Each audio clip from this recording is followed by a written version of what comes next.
Hey everybody, well M20 just did a preview event, which I was very happy to be a part of, thanks in large part, obviously, to Wizards, who gave me the keys to a fully decked out M20 preview account. They sponsored me for that, so big thanks to Wizards of the Coast for giving me that opportunity. And I wanted to show you a deck that I played pretty much exclusively from the get-go, and I thought that I wasn't really going to try this for that long. Not that I didn't have faith in it, but I figured this can't be that much fun. It seems like a little bit of work to play, when in reality I ended up playing it for the duration of the evening and my entire M20 preview experience. It's that much fun. This is it's a Rakdos colored discard kind of reanimation deck that really goes absolute ape poop on your opponent and recovers well and goes crazy. I call it NoControl in honor of the author of the deck who gave me the list and said, hey, try this out. Maybe this will work. He was theory crafting it. So we made a little tweaks and tinkers to it, and this is the list and how it ran. So here it is again. It's called NoControl. NoControl is the friend of mine who authored the deck and gave me the list, and through a couple little tinkers and tweaks over here as we sort of played it on stream the other day. Yesterday, this is what it came up with, and by yesterday I mean July 1st. I don't know when I'm publishing this. Regardless, I should say Happy Canada Day, my friends. So if you hear any fireworks, it might be the deck, but it's probably the people outside on the lake firing stuff off. Nonetheless, I'll go through the list and then we'll talk about how the cards interact, etc. The basic strategy will come later, but here we go. So we got 4 times Stitcher Supplier, 3 times Barrier of Bones, 4 Rix Maadi Revelers. I have 3 Cast Downs, 3 times Tormenting Voice. I have 3 Glinthorn Buccaneers, 3 times Rowdy Crew. Yes, the Rowdy Crew. I have 3 times Blood for Bones. I have 2 Massacre Girls. I have the Cavalier of Flame, 4 times Bond of Revival, and 4 of our big boy Drakuseth, the Maw of Flames. And then our standard, we got our wonderful land package here. So basically the strategy of this deck, friends, is simple. Fill your graveyard with tons of stuff, and you want to be looking for and hunting for your big boy Drakuseth. And the reason why is because once you get your mana out, you want to be able to sort of cheat this guy out ASAP, and then you just rain terror on your opponent. And the way that you do that, well, your Stitcher Suppliers are going to be filling your graveyard with great your bounty, your harvest of carcasses of bodies for you to go, and you're hunting again, like I said, for Drakuseth, but at the same time you'll be able to cycle pretty well with Barrier of Bones for early protection between the two.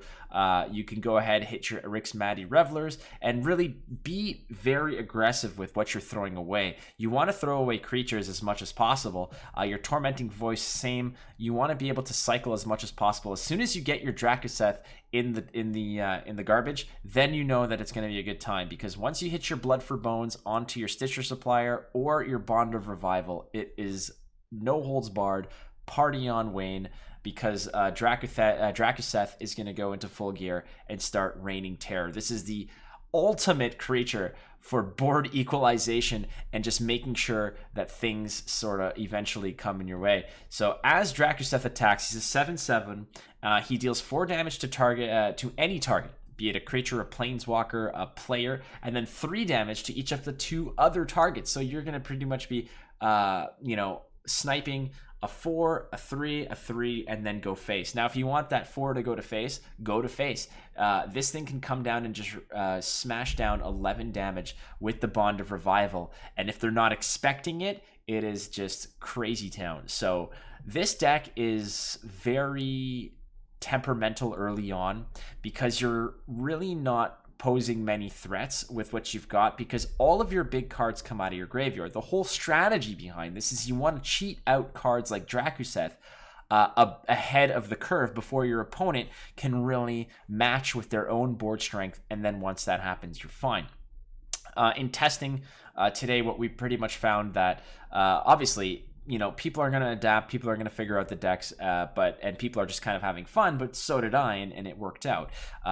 Hitting Blood for Bones on turn 4 on your Stitcher Supplier means that your Stitcher Supplier discards an extra 3. You can cheat out your Drakuseth and then put Stitcher Supplier back in your hand to continue that cycle.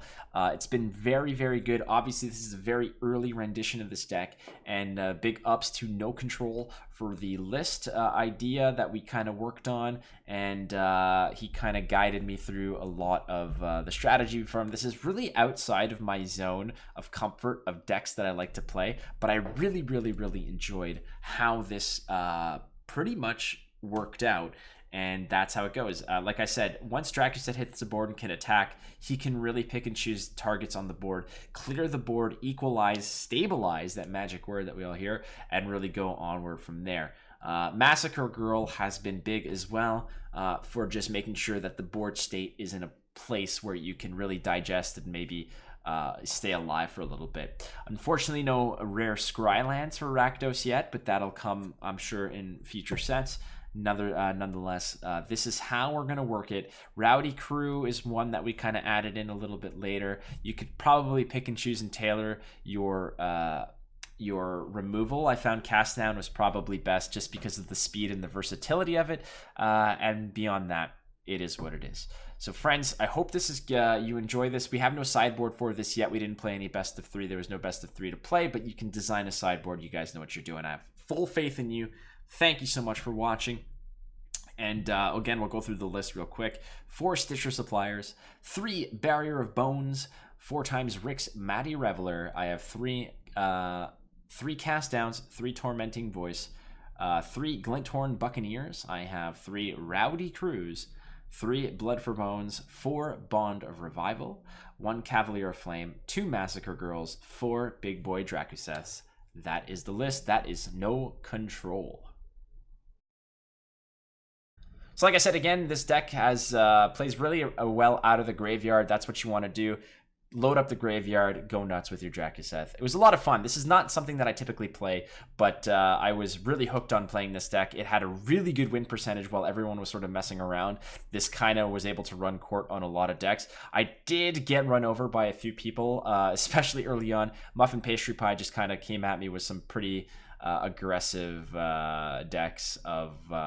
you know, a lot of little dudes with a lot of punch. So it is what it is. And you know what? Sometimes you are going to get screwed. We did lose one game because we didn't find Drakuseth in our first 40 cards, and we weren't really able to put anything significant on the board. But that's going to come with you know, variance and RNG. Nonetheless, thank you so much for watching. My name is Flake. You can catch me on Twitch at WatchFlake, twitch.tv/WatchFlake, or on Twitter at WatchFlake. And yeah, if you like the video, please like, subscribe, comment, give me some suggestions, and tell me what you like. Thank you so much. Be kind to one another. I will see you soon. Adios.